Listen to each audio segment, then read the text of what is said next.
This is Disclosure Now with Arkheim, a show where we expose the truths that are nefariously hidden from humanity.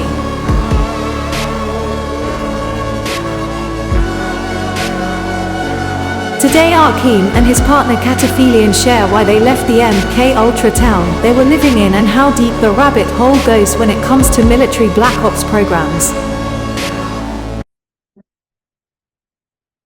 Welcome to Disclosure Now with Arkheim Ra. Today I have my wonderful girlfriend with me, Cat Affilian.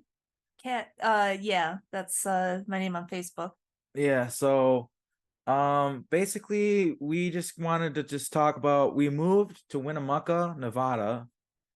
And with the good help of our friend Brian Singh, who I did an interview with him on the channel. He's a fellow disclosure activist.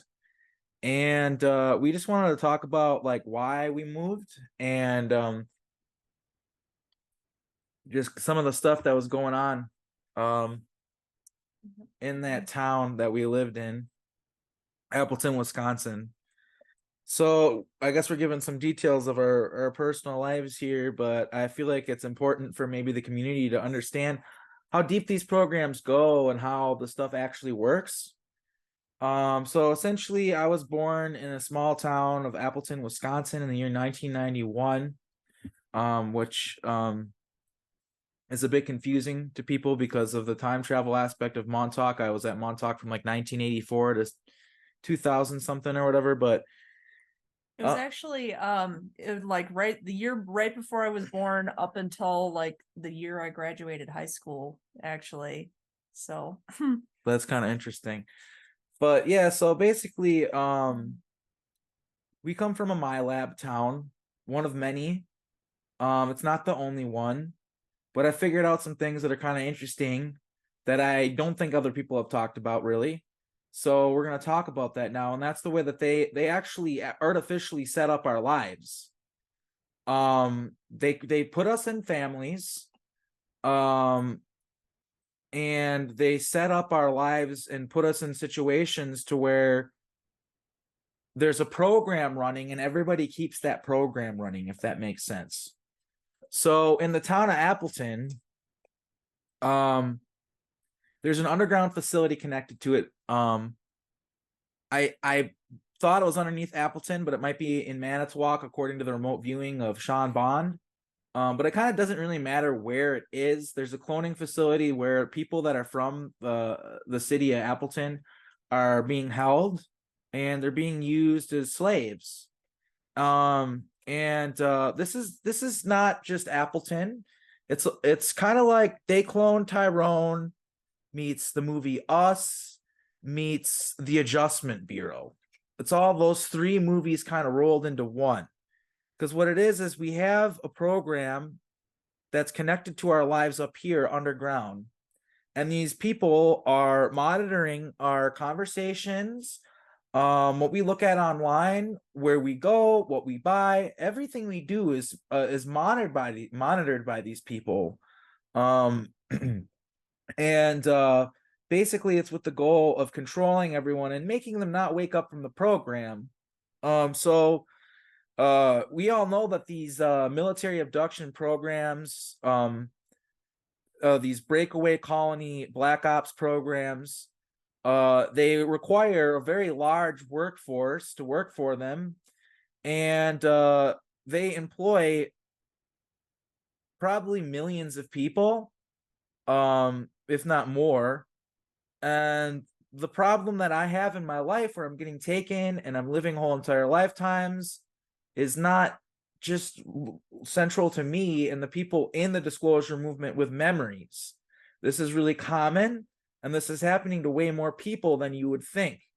I know this to be true because there are people that I remember from the programs who are very normal people in the here and now that if I told them that they were in outer space and that I worked with them on Mars, they would tell me I'm crazy, and they would not believe it, and they would have no evidence in their life that they would be able to find to be able to convince them of that. That's basically what happened with me. Yeah, I had no idea. I don't have any like memories or anything like that, but yeah, that's basically Yeah, the you exact do. scenario with me. You do have memories.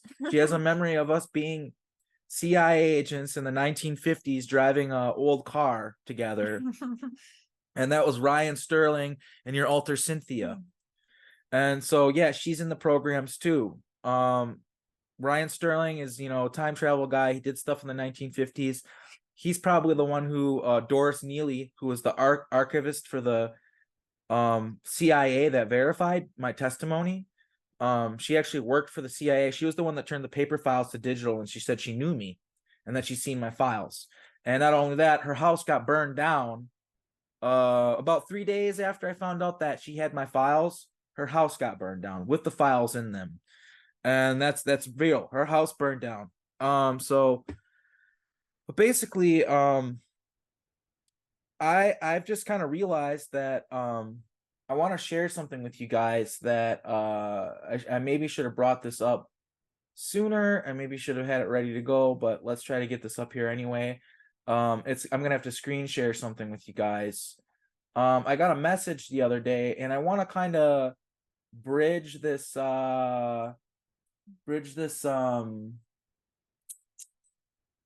what you call it, testimony that I have here with this image that was sent to me. Now I'm just trying to find the right one here. They're not popping up, so I can't see them. They're so tiny.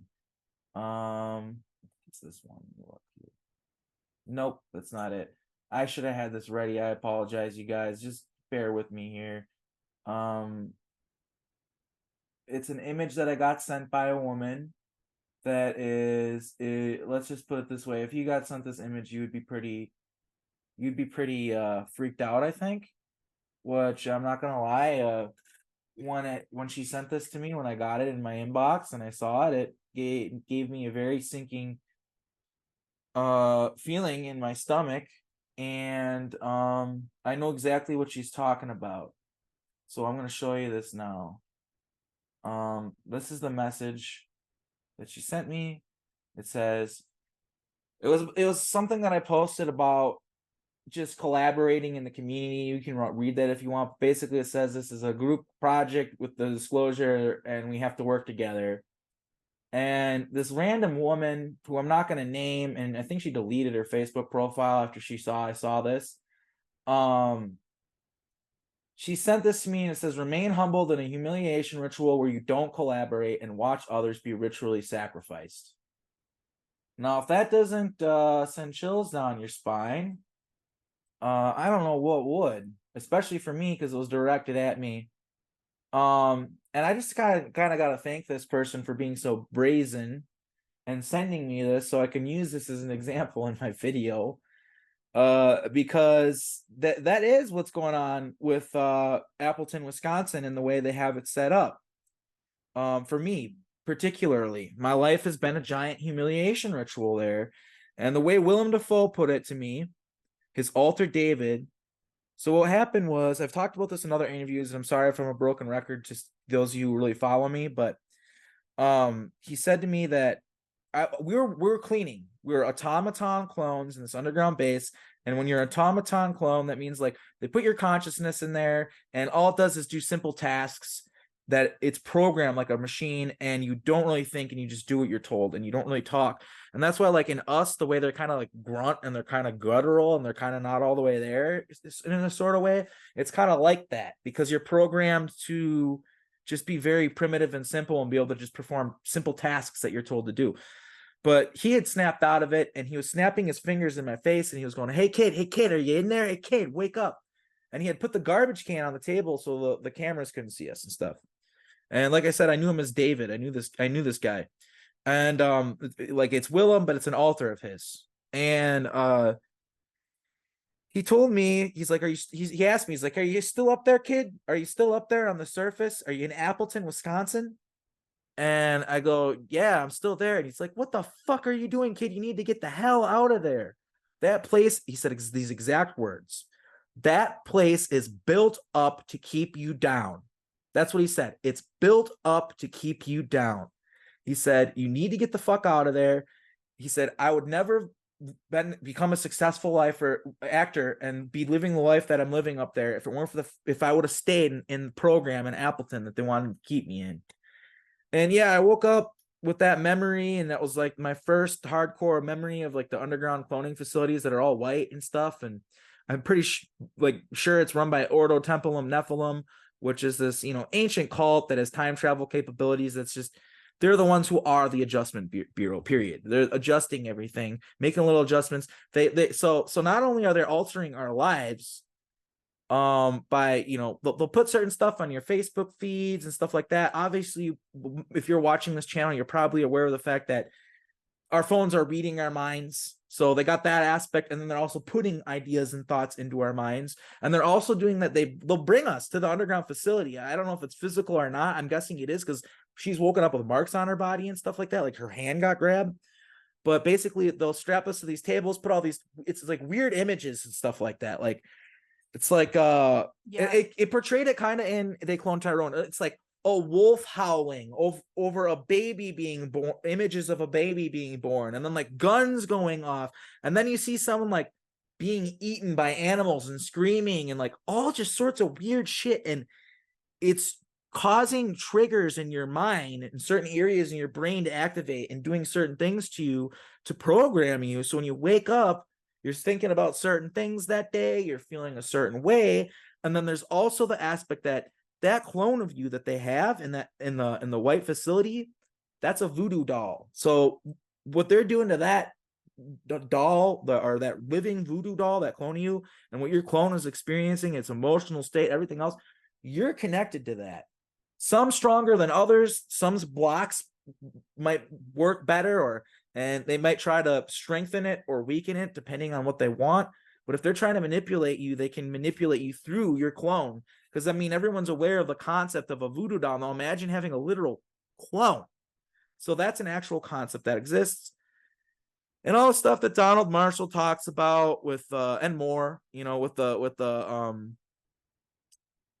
celebrities down there, and different people wake up down there, and you walk around. It's this crazy weird place, and the elite will pay like vast swaths of money to spend time with people. So it could be like, they want to have sex with Britney Spears or something like that, right? They can pay to do that. She'll wake up there and they'll be there, and they can maybe even program her to want it. But yeah, and then they also, people can just spend time because they don't care what you do with them when you spend the time with them. So some people will actually do it just because if they have, like, let's say like they had, like, this is just an example, I'm not saying this has actually happened, but let's just say they have David Bowie's DNA and consciousness on file. Someone could pay a vast swath of money to just hang out with David Bowie, or they could torture him if they want. You can do anything you want to these people when you're in this room with them.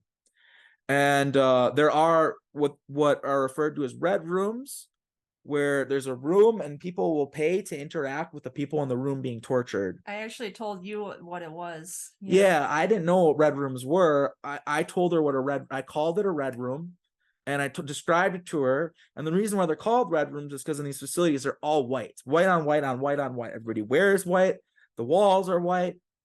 The color white is just everywhere. You'll see like cement and stuff like that in gray too. It's not all white, but I think that a lot of it is intentionally white for it to be disorienting to people. And yeah, the red rooms are called red because people get killed and tortured in them. They become splattered with blood. And I've had to clean these rooms out. There's like little red, like radioactive waste bags and stuff like that. And I have to like take the body parts and dispose of them and stuff like that. And I'm totally zoned out. And now another thing that I remember too is I talked about Willem Dafoe in this interview about how he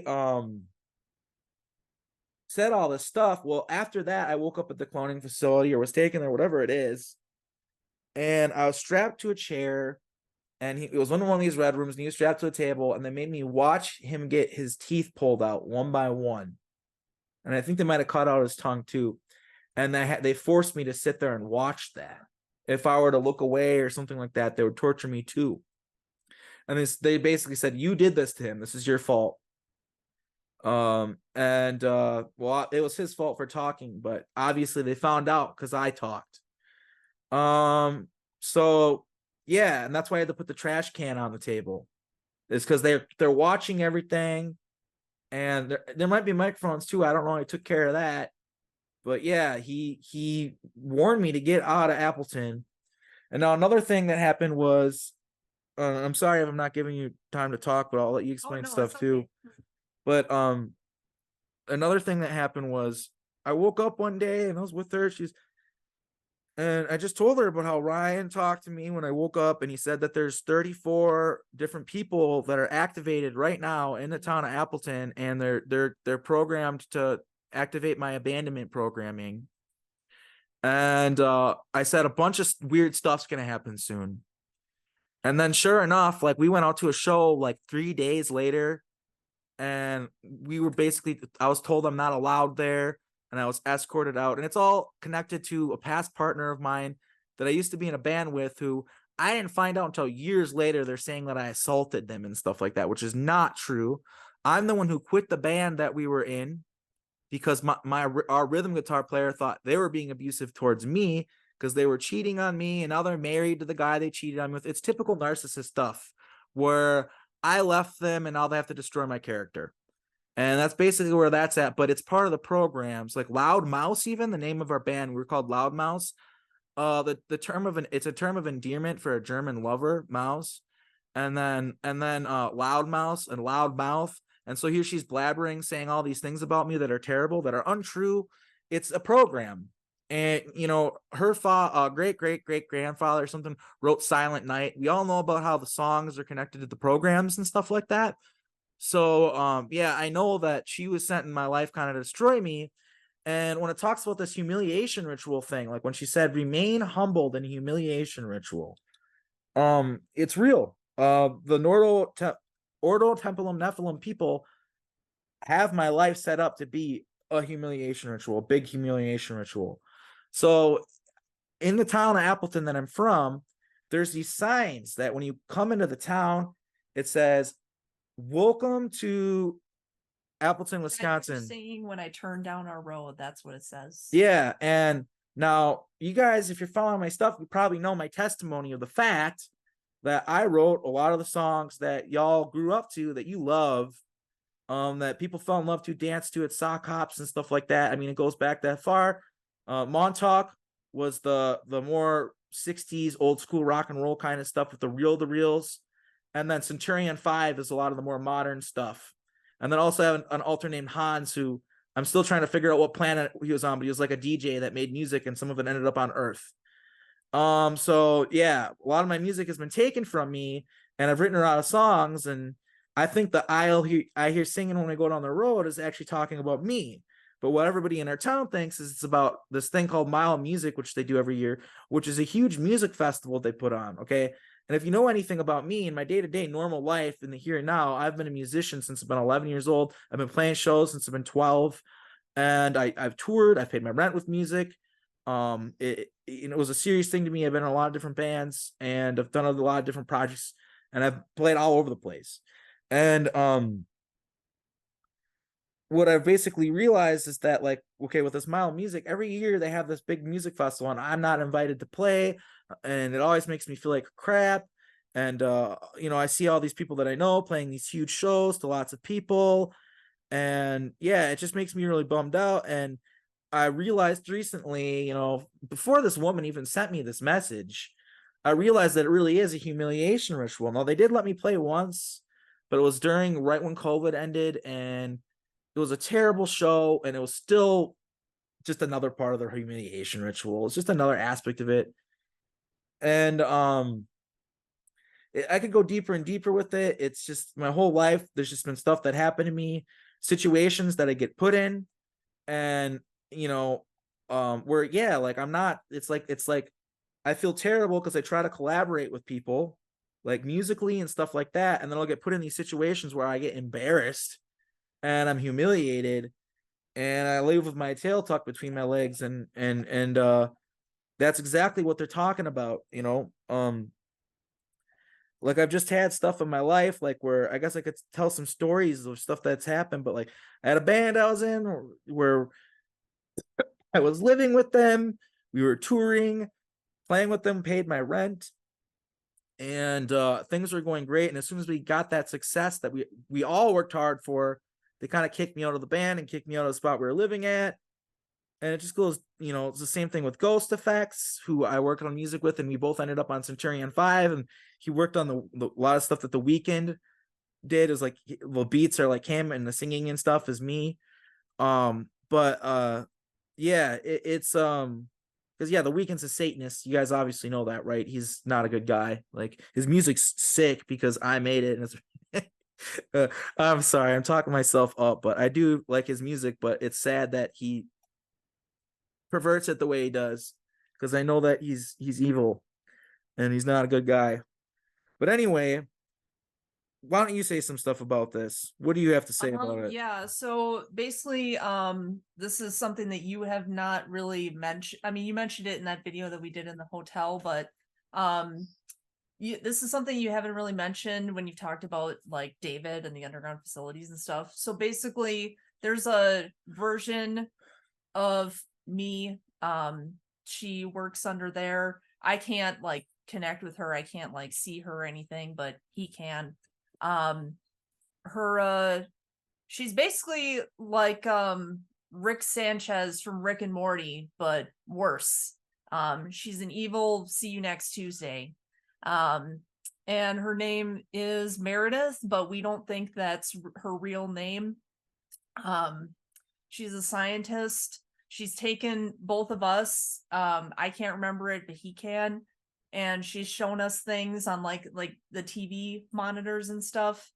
And we both think that she's another reason why like I can't like have a hard time connecting to things spiritually, and just another, you know, kept I actually down. think you underestimate how good you are, and the fact that you do have abilities, but like you just said, you don't have memories, and you do have memories and stuff. Yeah. But yeah, so yeah, she calls herself Meredith, but I don't think that's her name. And she's a scientist, and she wears a white trench coat, and a lot of times she'll watch the people get tortured and stuff. Yeah. And you know, she's the polar opposite, because she can't even eat animals. She's a vegan, you know, so she's like so against causing another creature pain that she's like on the total opposite end of the spectrum of Meredith. But Meredith told me that the reason why, and I don't know how true this is, I don't think it is true, I think it's her trying to mess with us, but she told me that me being with her is humiliation ritual, because she knows how much I hate her, and Meredith tortures me and stuff like that. And she's done so much terrible things to me, so what better way to mock me than make me fall in love with another version of her in the here and now. And yeah, the thing with Meredith, which we're going to call her that even though that's not a real name, because that's, you haven't known someone's real name gives you power over them. I probably should have came out with my Arkheim Ra name, but I also felt there was a power to that. It was a fuck you to the people who made me forget my name. I wanted them to know that I remembered my name, and that's why I started using it, because that seriously, they took my name from me. I want them to know I remember it. But yeah, she's phoenixing clones of her, so she's making versions of her and doing sexual abuse to try to pull in versions of her from other realities, and she's reality jumping and stuff like that, and she's trying to find the certain version of her from a certain reality to kill her and take her place. Now I know that sounds insane, but that's what she wants to do. Apparently there's some version of Kat who's extremely powerful, and she wants to find her and kill her and take her place. Whether that's because she's evil and the version of Kat's good and she wants to invert that, or whatever it is, I'm not sure, but that's her thing. The Rick Sanchez, it's a little bit different than Rick Sanchez's story where he's trying to seek revenge on the version of him, but she's literally going through realities. And the phoenixing aspect, a lot of people don't know that with the altars, a lot of the altars they pull through are literally versions of you from other realities, that you're because you're connected to every single version of you. Like, you're kind of not separate. It's hard to explain. Like, you are separate, but you're not. But yeah, that's the reality of that. And she's a big part of planning out Appleton through time travel, and I feel like she's been there, and that she's probably put Kat into her life. And yeah, I know this stuff is really hard for people, maybe some people to handle, but I'm kind of done. Like, I can't like filter myself anymore. Like, the truth is the truth. Like, I can't like just like hold people's hands and go at their pace. Like, I have to go at the pace of my testimony. And honestly, there's a lot of people who really respect Donald Marshall's testimony and believe in him. And he says some pretty far out things.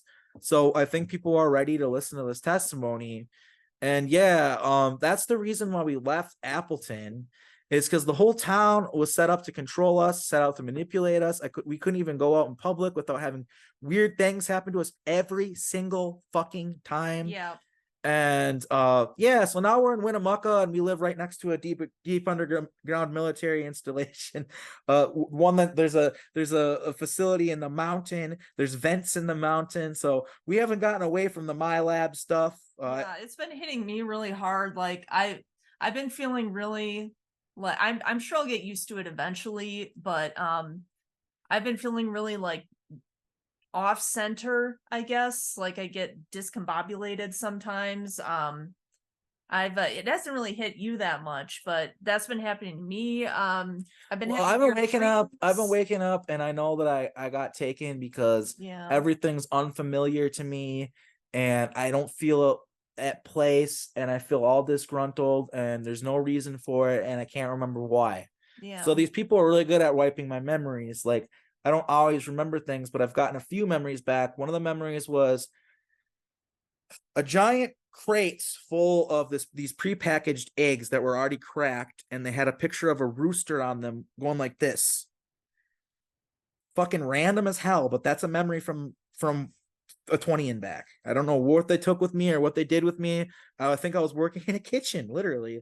Helping with feeding a bunch of soldiers or something like that. I don't know what it was, but that's the only memory I have. I know that's recent. I was literally within like the past 2 weeks. And I also had a thing happen where that woman that sent me that warning, she's an asset. So the reason why I'm not like ousting her and saying, hey, watch out for this woman, is A, I think she deleted her profile anyway. And B, when I went on her profile, she was talking shit about the Satanists, and she knows she's like not about them. She thinks it's bad, and she that, but you could tell she's very mentally unstable, and that's why I blocked her right away. And in my opinion, she altered out, or she thinks that I'm an evil Satanist or whatever what it is. But I think she altered out when she sent me that. And anyway, I altered out from her sending me that, and I sent her some codes, and part of the code was the poison arrow meets the desert river. Yep. And where we live in Winnemucca, there's a little tiny river running through it. And I don't know if you guys know much about the desert, but it doesn't really have many rivers running that. Yeah. So I am positive, 100% positive, that I'm still being used. Moving from Appleton didn't get me away from being a MILAB and doing 20 and backs. I'm too valuable to them, but it got me away from at least the control system that they put me in, where like the town you live in is designed to make you sad, make you feel trapped. For other people that aren't awake, it's actually designed to make them happy and make them satisfied. It's more like, because our energy, when we're us MILABs, we're like star seeds and stuff. So our energy is really important to healing the earth and going, and so the more we go around and spread and do stuff, that's good for the grid. That's good for the energy of the earth. The more we go around in the world, the more worldly of people we are, that's good for the earth. And these programs, these small town programs, there's a bunch of them. I know Winnipeg's a big one. Ash Riley talks about that. There's tons of other ones. Where John Ripper lives in Texas is another small town like that, where there's MILABs there and stuff. I'm losing my train of thought. What was I saying? Oh, you're just talking about how they're basically, we moved out of Appleton, but yeah, they're basically still everywhere. Same shit, different pile. Yeah. But it's this town isn't designed around us to manipulate us and keep us down. And honestly, we basically just go out to get groceries, and we go for a sunset walk every day. Yeah, we've been to the bar like once, and it was for an afterburn party. Yeah. And we want to like, I'm all about being a part of the community and stuff like that wherever you live. I think that's a good thing to do. But we're kind of I'm here for Kind of spiritual. sheltering in place. We're in spiritual growth mode, and that's why Brian's saying, thought he should move us out here is A, to get away from Appleton, and B, he recognizes what we're doing with the channel here and recognizes that I need spiritual growth, and he's doing great things for the community. He's trying to help people out, and he's a good guy, and we're blessed to be here. Yeah, and I think it's just a good idea for anybody, really, even aside from all the other stuff. I think it's just a good idea for anybody to like live outside their hometown, like at least once. Get out of there and experience something new. Yeah. But yeah, what I was saying was I was talking about their energy. They don't want your energy to go out in the world. They want to keep it contained. So most of the MILABs that I know that are living in Appleton, they don't need to leave town very much. In fact, I know some MILABs that haven't left Appleton in decades, or like they're basically their whole life. They only left a few times. And the ones that do leave, because a lot of them are musicians, they just tour the small little tiny Wisconsin circuit, and believe it or not, you can live off it. But the thing about it is it's so, like, if I tell you about Corey Chisel, you don't know who that is. If I tell you about Tenement, maybe you'll know who that is. But like, people don't really know, or like, Christopher Gold, or some of these certain people that they're huge in Wisconsin, but no one knows who the hell they are anywhere else. And I'm not saying those people are MILABs, but I'm also saying it's a possibility. It's a fucking possibility. Because a lot of MILABs are music, because it's one of the only spiritual, magical, telepathic, meditative things that we have still, that they haven't completely fucking stolen from us. And the only reason they haven't stolen from us is because they feel like it's more valuable of a tool to use against us. It's more valuable of a tool. They're using it to mind control us and manipulate us. So it's like a lot of things. It's a tool. They invert things. And I think people need to understand that just because the cabal uses something for evil doesn't mean it is evil. Like, music isn't evil. That'd be a silly thing to think. That's like what not to religion bash or anything, but Orthodox Muslims believe that. And I sort of believe that might be a nefarious program they put in there, because music is good. But, I don't like to talk down on people's religions. People can believe what they want. It just, sometimes, as long as you're not pushing your beliefs on other people, you're fine with me. It's interesting being here in this town. Like I said, there's this weird installation in the mountain. They say it's an old radio station that's abandoned, but apparently one time a storm happened and some of the electrical poles got knocked down, and Chinook helicopters put them back up real quick. And some of our roommates here look at it with like a telescope, and they've gotten glares. People are looking at them back, and there's weird stuff going on, vents in the side of the mountain. And anyway, I know energetically, like, there are giants here. Like, people talk Lovelock's not far from here. People talk about that, like the skeletons. It's not just skeletons. There are living giants in Nevada, in the mountains and underground and everything else. I know it, and I'm probably working with them. That's probably why I know it. But yeah, the poison arrow meets the desert river. That's no coincidence. That just came out of me. It's one of those things where after I did it, I kind of went back to normal, and then read it and kind of crap my pants a little bit because it's a little scary. That's my life, guys. Like, I alter out, I black out. John Whitberg won't talk to me right now because I blacked out and sent him an activation code. Now, if John happens to be watching this, you need to get over this, and you need to talk to me again, because it's all a part of the humiliation ritual. You think that you're protecting yourself from one of my altars, and maybe you are, but one of the best ways, the best way to protect yourself from one of my altars is to alert me to the altar and what they're trying to do, so I can take care of it. That's the best way to do it, not to just block me. And I think I scared the hell out of you, but I think it's part of the humiliation ritual, because you blocked me from the groups that I was in, and basically, like, through these rumors that got spread about me from my old girlfriend and stuff like that, I stopped playing music because of that. Because I got basically kind of like I didn't get canceled, but people were saying stuff about me, and it felt wrong to just continue. And I didn't feel right to say this woman lied about what happened, because there's too many women not being believed and stuff.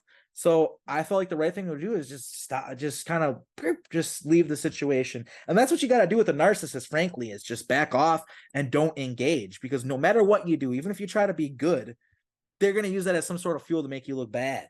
They're really good at manipulating the situation. anything to add to that?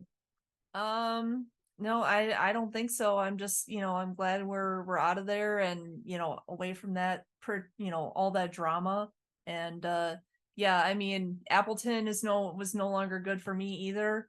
So for reasons that, I'll just keep to myself, but, yeah, I'm just glad that we're out of there. And, It was more or less the same thing with her, where I guess, and part of it was because she was dating me, where she can go places without running into people, weird things happening. Yeah. And no one should have to live that way.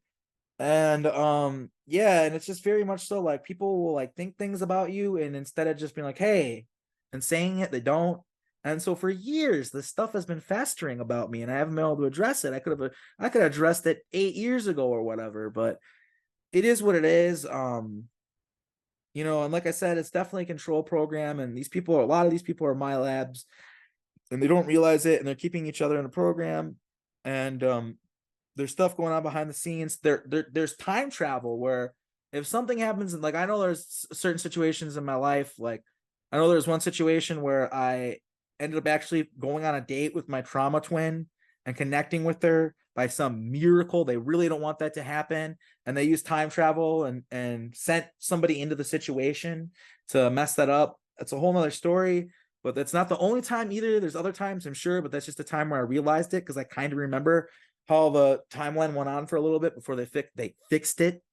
Yeah, it's just so now I'm here in Nevada. I know a lot of people probably are thinking, well, that's a low energy place. There's casinos, there's prostitution. I understand that, but if you're in the mountains, you'd also understand it's high energy. Yeah. And that's why they put that stuff here. And you just have to we have to keep putting light in the grid line. We have to keep on being light. And yeah, they're trying to keep, like, the reason why they do this humiliation ritual stuff is because when we're happy, that's when we're powerful. If we're not happy, we can't do anything. It's called keeping your bliss. I can't remember who it was who brought up to me, the guy that lives in France. I did an interview on his show. But yeah, keeping your bliss is really important. And that's why they have to humiliate me. And the thing with John, that affects me every day. John's my best friend. He's my brother. I love him. And when I get memories back and stuff like that, he's the first person I want to talk to. Yeah. And it's really hard on me. And I know that he thinks that he's keeping himself safe from my Pindar altar, and maybe there's some truth to that, but the reason they set it up like a bunch of dominoes to end up to fall in the place where I have less of a light and to where I don't collaborate with John, because me and John are like a power couple of SSP whistleblowers. When we work together, we're like Tyler and Aaron. Like he's the Tyler to my Aaron, in my opinion, and I've lost him. Can you imagine if Tyler and Aaron were not talking? That's what it feels like to me. It just feels like all is wrong in the universe. It sucks. It really sucks. So I hope John sees this. I hope John realizes that he's kind of playing into their cards. And yeah, this Pender altar that I have, that's scary as hell. I know I have very evil, scary altars. I need to work with them. I need to integrate them. If I know who they are and I know them by name and stuff like that, I can do that. If you just block me because it's so terrifying, I can't address the issue myself and work on it from within. Because if I've got altars that are causing problems, the first person who can deal with that is me directly. Okay. And yeah, I forgive John. Yes, I've been upset with him, but I'm realizing that doesn't, I guess I kind of am upset with him a little bit, but I realize that doesn't help anything. I just want my friend back. I just want my brother back. As far as all the groups and stuff like that, I know you guys are think you're keeping me safe, but really you're not, because we all need to be collaborating with each other. It's all about collaborative testimony. And hey, I guess I should just remain humbled in a humiliation ritual where I don't collaborate, huh? Are you guys gonna let that happen? I mean, that's not a coincidence. So sorry. There's no coincidence there. Yeah. There's no coincidence there at all. This is part of the humiliation ritual. I think people need to work with me. All right. I know I'm important to this movement. I know I remember things like that other people aren't remembering, aspects of things that other people aren't talking about, like for the fact that they're literally setting us up in what families we're in. And some of us might have been born on breakaway colonies and stuff like that, and then brought to Earth. So they have a DNA file to access. Like, like John Lippick, for instance. I'm pretty sure he's from a breakaway colony originally. He's not from Earth. So like, and I'm starting to realize that about myself. I have memories of being from a very wealthy aristocratic family. Okay. And I'm here as a punishment. Like, yeah, I have memories of that. So I don't think this is my original life. And there's a lot of questions. And that's, I think, another thing that I'm always going to tell you guys. I'm asking questions. I have more questions than answers. But when we collaborate together, that's when we get the answers. And then a lot of those answers will lead to more questions, but it just keeps on folding, and we learn more and more and more and more until we have a bigger and bigger picture that's clearer and clearer of what these breakaways of colonies are actually like, what these programs are actually like, what these cults that have infiltrated society and created this secret society within our own, this esoteric world with all these secret symbols and secret languages that we don't understand, that are in plain sight, rituals being held right in front of us in plain sight that we take apart and that we don't even know, etc., etc. The AT&T sign. Oh yeah, another thing that I can bring up. Okay, so, and this goes with a really great movie, Under the Silver Lake. Under the Silver Lake. I saw it on I follow this Reddit thread, this Reddit page for this podcast, TrueAnon, and somebody had posted, like, has anybody ever seen this movie? And I looked it up, and I was like, oh, this is the sort of thing that, he'd be interested in. So, like, we should watch this together, right? And it turned into, wow, it's just a lot. It opened up a whole floodgate of things for. Yeah, because basically, like, I had just began, and I don't even think I said publicly anywhere yet, I had just began realizing that I wrote a bunch of music. The first song I realized I wrote was You Belong to Me, which I think Patsy Cline was the first one to do it. Bob Dylan covered it. It was in Natural Born Killers movie. But yeah, I wrote that song, and that was the first time I realized it, because I was like playing the piano at the school that I worked at, and I started playing that song just instinctually because I like knew it already, and I realized that I wrote it. And in this movie, Under the Silver Lake, I think the writer of the movie knows some insider stuff because he lives in Hollywood or whatever, and he knows that from rumors that bands, they get songs. So the record company will sign a band, right? Universal Records will sign a band, right? And they'll be like, hey, we love your stuff, but we got this song for you that you have to play it. It's part of your contract. Like, you can, all your other music, like, it's fine, play your own music, but you have to play the song and you have to say it's yours. So you wrote this song, even though it's like, so these songs are ghost written. And so there's a rumor in Hollywood that this movie depicts that there's some guy that lives in a mansion somewhere writing all these songs, and he's just the fucking guy. And he's just that great of a songwriter. And no, I'm not in some mansion somewhere writing all the songs. Well, we're in a mansion now. Well, we're in a mansion now, but yeah, I'm not in some mansion. Not that mansion. I'm not in some mansion somewhere writing all the songs. But you had been to the house in the movie. I had been to the house in the movie. I remember the house in the movie where the guy was hanging out. It triggered the hell out of me. And I think that it might even be a place where some of these songs have been written. There might be stuff going on there, but some of these songs are from Montauk. So some of them are like, we basically had a gun to our head, like, hey, you fucking kid, make music. And then they'd come back hours later, and we'd have songs written in, and then other stuff was written organically, like, You Belong to Me. It was about my lover, and it was because she'd get sent on time missions with other dudes and stuff like that, but every time she came back, she'd be like, nope, I'm with Jacob, which was my alter, and I'd be like, I was with her, even if we got sent with other lovers. As soon as we came back. And that's what Many Mirrors is about too, the song by Always. I don't know how they got that one. But that song Many Mirrors was written by a woman who in the here and now doesn't really have memories.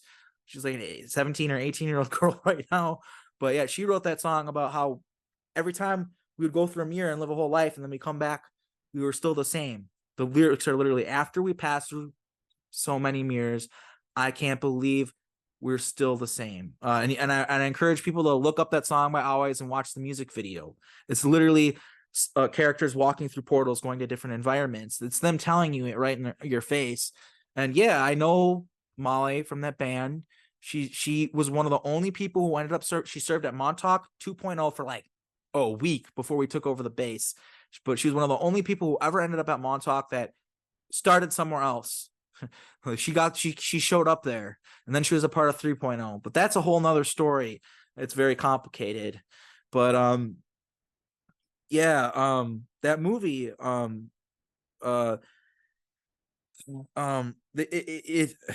it shows how, with the hidden symbolism everywhere, there's hidden symbolism all over the place, like and you, a normal person, would just drive past it, not notice it, and think nothing of it. And what I realized is that's one of the things going on in Appleton with this AT&T building. So all these MILAB towns have a giant building with no windows. I'm not actually sure why, because they have the underground facility, but there's something going on with that, obviously. Probably also an entrance to the underground facility that can be easily accessible. Don't claim to have the details on that, but there's something going on there. And the AT&T sign, it's always malfunctioning. So sometimes like the globe will be blinking. Yep. Sometimes the T will be blinking. Sometimes the globe will be off. But and what I realize is it's not broken. That's intentional. Like, if the light was broken, it wouldn't like magically fix itself and be doing different things at different times. That makes no sense. And so I think that's like a sign for certain agents that are awake in the area, because I know there are. I've seen them at Walmart. I've seen people look like they shit their pants when they saw me walk past them in the aisle. And now I'm starting to realize why there are people who looked at me like that, because they knew who I was. And I'm a scary motherfucker in these programs. People are afraid of me. Like John Whitberg blocked me, and I'm his brother. I'm his best friend. That's how scary some of my alters are. But anyway, what was I saying? Yeah, so that's like a hidden symbolism that they have. Yeah, but in this movie, Under the Silver Lake, I know like some of you might have seen my Facebook posts about the song. But there's a band called Corner Shop, and the song's called Brimful of Aja. And there's a brimful of Aja on the 45. That song has a bunch of hidden messages in it. And basically what I think it is it's talking about COVID. I think that's what it's talking about, but I'm not sure. But it's talking about government warnings. It's talking about there's I'll have to do a whole video on it later. But it talks about brimful of Aja on the 45. I think that might have something to do with the 45th president. I still don't know the message that's in the song, even though I'm probably the one. No, I know I'm the one who put it there. I still can't figure out the message that's in the song, but there's some sort of message in the song. I kind of get the gist of it, but I know there's a lot more in there. And in this movie, like he goes to like a club with some girl, and they're like, and that's when you flipped out. Yeah, I flipped out because the movie showed earlier in the movie how some of these songs, like he found this guy and he's like, he figured out this hidden message in the song. And so he found one of the guys from the band. He's like, what is the song saying? And you like he was literally about to kill this guy just to figure out what this and the guy was like, I didn't even know there's a message in the song. The record company makes us make this music and stuff like that. And then they go to there's a part where they go to a club and Brimful of Aja is playing, and I freaked out. Yep, I freaked out because I knew that I knew I was connected to that song instantly. And the first time that I hung out, just me and my trauma twin in the here and now, my trauma twin from Montauk, we hung out and we listened to that record, that CD, and it was like a memory that I cherish. They've done a really good job of keeping us apart, but that was one time where I actually got to hang out with her. And yeah, we listened to that CD, and I kind of think that my alter was trying to activate something with I feel like the reason why I put that on is subconsciously there was something in the message and it was supposed to activate us. Like there's something in the song and I didn't even know it. But yeah, I remember that when that happened, like days before I found Brimful of Aja, I was playing it on the guitar. I was playing the dun dun dun dun dun dun, that riff, like, and then all of a sudden I found the song. I'm like, what the fuck? It's already a riff. Damn. You know what I mean? It's like, no, it's because I wrote it. And we actually wrote it on a mission in Budapest. John Whitberg was there. I don't talk to him and I don't have permission to say it, and so I'm just going to clarify. He doesn't claim this is true. I do. Arcturus Ra was there. By the way, I still want to talk to you, dude. You're my brother. Like, we've started together. Like, we need to talk. I care about you deeply. I'm glad that I know you exist in the here and now, and I would really like to, form a connection again. If you're seeing this, brother. But anyway, he was there, and yeah, we made that song. We made that song, and what it was is we're doing a mission in Budapest, and what it was is there's gonna be like another time travel kind of like Montauk type thing there, and we had to go there and stop it from ever happening. And not only that, we were like gathering dirt on famous people and politicians and stuff, because there was this nightclub called the New Asylum, which I'm trying to find information on it. If anyone can find information on it, it actually existed. There's got to be information on somewhere. It was called the New Asylum because there was a club in Bristol in England called the Asylum, and that was the first one. Okay, and the New Asylum was in Budapest, and it was the same. It was like the same concept. Maybe the same people owned it, but behind the scenes, it was a honeypot. And so what we were doing is we'd have these elaborate parties and orgies and stuff like that, people doing lots of drugs, and then it'd be bugged. There'd be cameras and stuff secretly, and then we'd have dirt on these politicians and stuff like that, and we used that to control them and shut down the time travel programs and stuff like that they're doing. But while we were there, we formed a little band, and we played in our garage, and we had a little 8-track reel-to-reel recording studio. And we actually even played at the New Asylum like 2 or 3 times. I remember we had a horn section too that played with us. But anyway, one day I was hanging out with John, and I think it was like maybe the drummer for the band or something, who I don't remember who that is in the here and now yet. But we're hanging out in the garage, smoking some 70s swag pot, and listening to, I think it was Brimful Aja, honestly. And I don't know if you guys know this, but it got remixed by one of the things that really made it kick is Fatboy Slim did the drums. Gotta admit, that's not us. He made the song pretty kick-ass with those drums. I'm pretty, unless maybe we did that too, I don't know. But yeah, it's like, if you listen to the original sound, it's just like a rock band. And Fatboy Slim really beefed up that song. But it had all the programming in it already. So he just brought it to the next level to make it like an absolute hit. But basically, what am I trying to say? God damn it, I'm getting lost in my train of thought. Oh yeah, we were recording. We were listening to the recording, and basically some men in black showed up, opened the garage, and we're like, "Hey, you guys are supposed to be doing a clandestine mission, and you're acting like you're a bunch of fucking rock stars. The fuck are you doing?" So they like smashed all our instruments, cut up the reels and stuff like that, and they got that Brimful Aja song because apparently it got discovered or something like that, and basically it ended up being a thing like on YouTube, or I don't know what happened, but it ended up gaining enough attention where it was bad, and so they deleted it from history, and then sold it to Corner Shop, I guess, and that's the reason why that's like the only good song that they ever made. So like yeah, and then like I said, it's got all sorts of programming in it. I'm still trying to figure it out. I don't know all the programming, but Brimful of Aja on the 45. When he says Aja, he's clearly saying Asher, not Aja. So there's all sorts of weird programming going on in the song. And then like, yeah, I guess, yeah, that's really all I want to say. We're in Winnemucca now. Spiritual growth time. Yep. Sage in the room and stuff like that. Yeah, that helped a lot. He lost his wallet, and we were looking all over for it, couldn't find it. Then we staged the room, and just a few minutes later found it. Yeah, and I was saying that there's some sprite entities that are stealing stuff. Like, are brooms still missing? Yeah. A broom. Yeah. How do you lose a broom?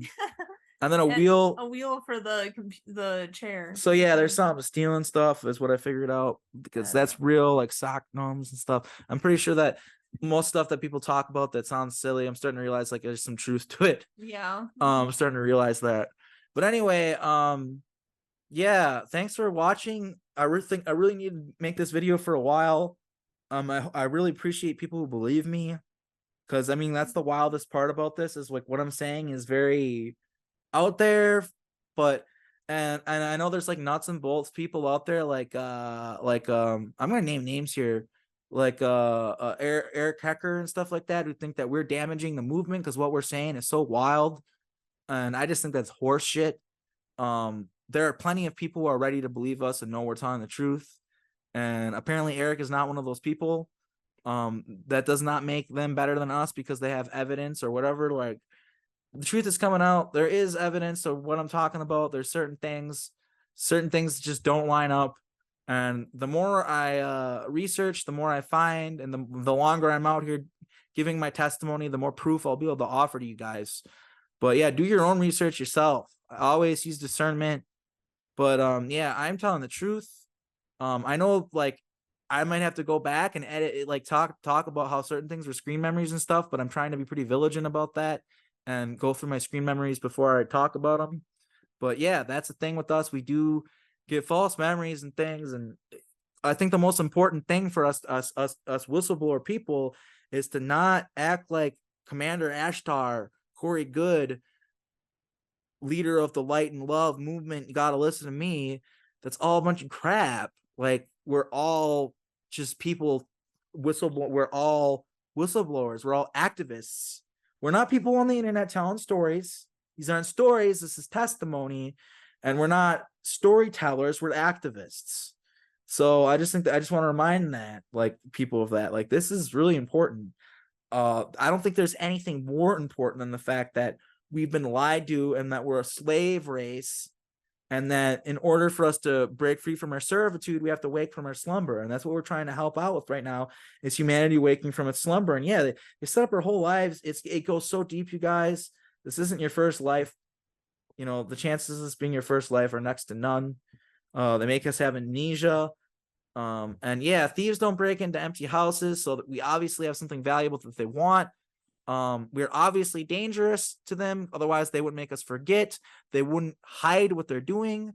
I think that the average human being is actually righteous, and that's why they hide what they're doing, is because as soon as the light is shone on what they're doing, they're going to scatter like cockroaches that had the light turned on in the room and try to hide underneath stuff and run away, because they know that the righteous man, the average man, is, might not be perfect, but the things that they're doing are so evil that, yeah, 99% of humanity is not on board and is willing to fight against it and say no to it. And so that's why they keep it hidden. So all we got to do is make the public realize it's real, and the rest will take care of itself.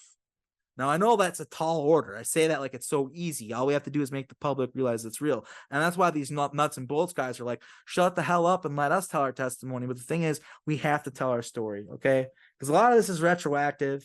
There are going to be people watching these videos 10 years from now that are going to be helped by these videos and stuff like that. And the more people who talk, the more, David Grushes and stuff like that come forward and everything else, the more this is going to get out there.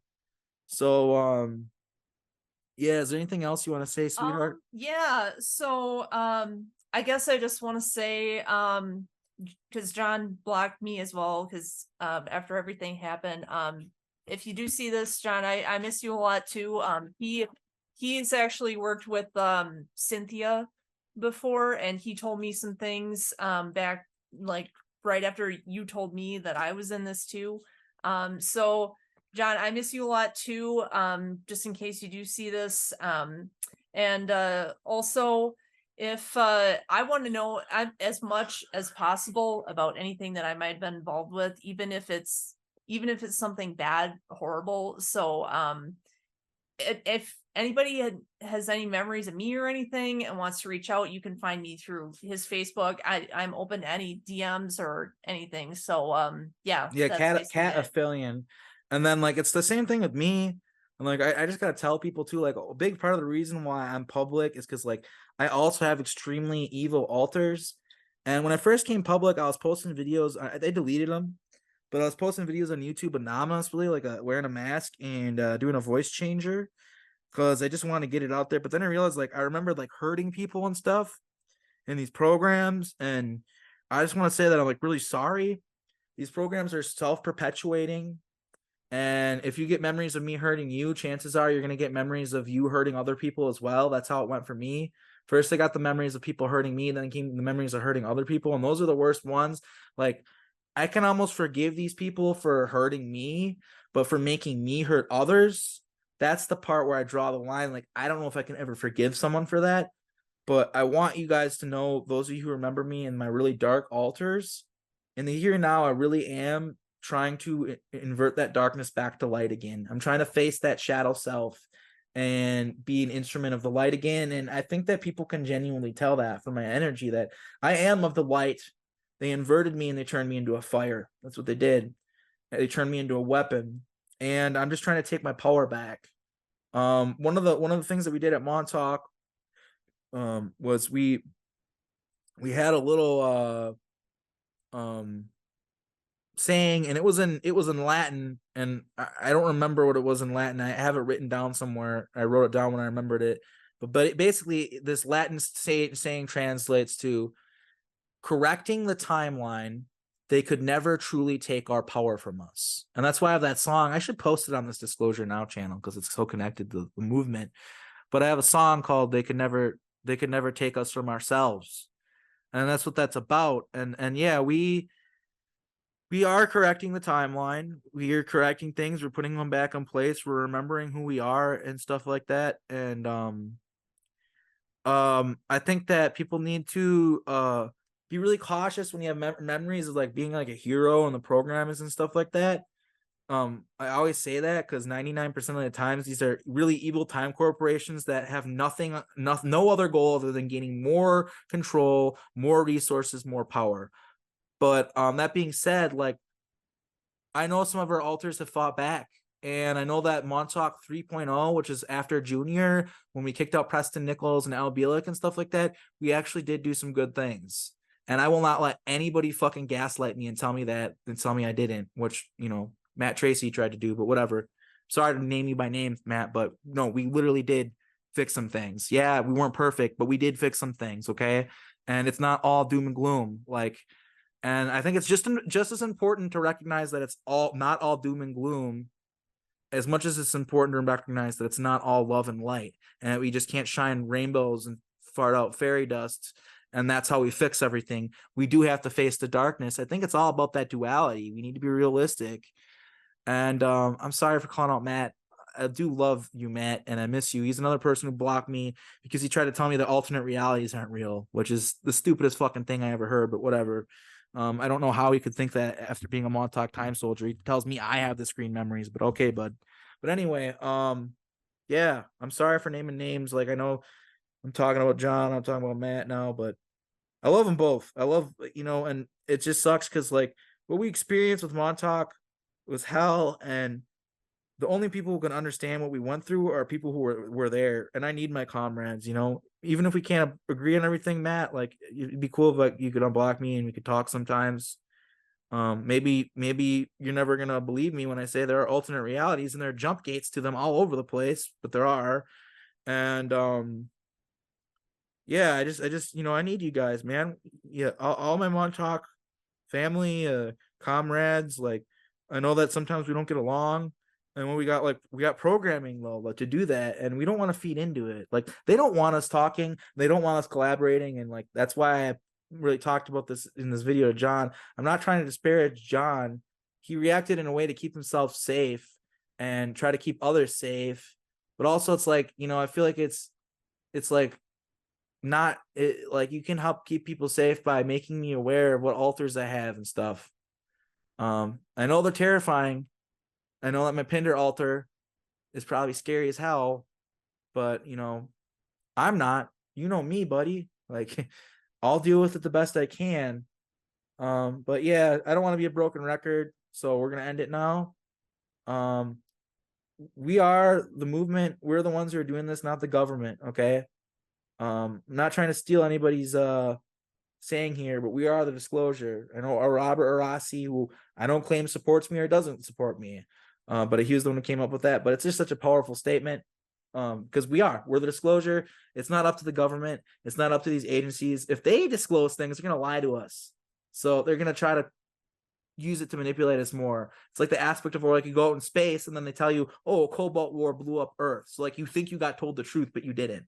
They do that all the time. So that's why it's us doing this, not them. It's us, because they just do nothing but lie, and manipulate. So stop looking for some sort of authority figure to tell you what's going on in outer space and what's going on in the inner Earth and everything else. They're not going to tell you the truth. All right. And also to those of you who will gravitate towards this, start looking into your own memories. Start looking inside, because that's one thing that blew my mind, is how many answers were inside myself. Like I have a lot of answers. I don't need to go look in other places. Like a lot of answers are in us. So if you're gravitating towards this, I think Tyler Koala said, it's like, if you resonate with it, it's probably because you have to do with it, because your energy is there somehow. You know what I mean? I think he said it a little different way, but that's more or less what he said. And I think that's true. So I think people really need to start realizing, like, no, we're not special. This is far reaching. All human beings are special, and thieves don't break into empty houses. Just, you know what I mean? We have something that they want, and all this energy and resources that we're their mercenaries. We mine for them. The Draco Empire has created this spell where it's like we're doing all the work for them and we're doing all the stuff for us. It's dark magic. Can you imagine if we just said, hey, fuck you, boss, get off my back, and just did it for ourselves and took all the energy and all the time and all the resource and put it into ourselves? We can do that. And all we need to do is break free from the spell that they have us and make us realize that we have multiple lives. They're forcing amnesia on us. Break the programming of the amnesia. Remember our other lives. Don't reincarnate again. Break the fucking soul cycle. Everything else, like, we're doing something here. It's not. We're activists and we're doing something here. This is a movement. It's not a storytelling conference circuit. That's not what this is. It's bigger than that. So with that, yeah, you guys just stay safe out there. I love you all so much. And yeah, we'll see you around. I also want to say that the last thing I'm going to say before it goes, I'm really sorry that I slowed down on the videos and stuff like that. I've been going through a lot. Waking up with memories, waking up with just feelings and not memories, realizing other alternate realities, remembering stuff. My life is intense. Like, I've had people interview me be like, I can't imagine what it's like to be you. Yeah, no shit. It is hard. And then on top of it, I'm running a YouTube channel and trying to be an activist. I don't know how James does it. I don't know, you know what I mean? Like, it's hard. You know what I mean? So I'm just trying to be on par with the people that I respect. And since I have my own testimony, I feel like my interviews maybe can add a little bit to this community, even though a lot of these people have been interviewed by others. You know, everybody has a different style and brings out different stuff. So whatever. End of the rant. Appreciate you guys for listening. Bye.